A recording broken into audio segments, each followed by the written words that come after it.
లోకంలో ఎక్కడైనా మామూలు యువతీ యువకులకి పెళ్లి చేస్తేనే వాళ్ళ పాణిగ్రహణ సమయంలో అపూర్వమైన అనుభవం పొందుతారు అన్నాడు. ఎందుకు పొందుతారండి?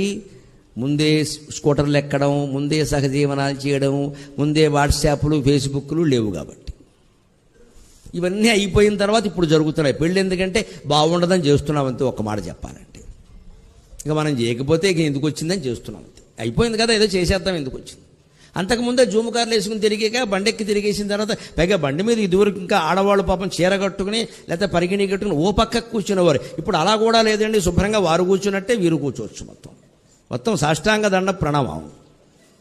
ప్రతి అవయవాన్ని తాకాల్సిందే. ఇంకా అయినా కూడా వాడు వశిష్ఠుల్లా ఉంటాడు, ఋషిశృంగుల్లా ఉంటాడంటే మీ నమ్మకానికి జోహార్. ఇలా జరిగిన తర్వాత వాళ్ళు ఉండే అవకాశం లేదని జరుగుతున్న పొరపాట్లను. అంతేకాదు, వివాహాలు ఎక్కడ విఫలమవుతున్నాయో కూడా చెబుతా. ఈ స్పర్శలు, ఈ అనుభూతులు ముందు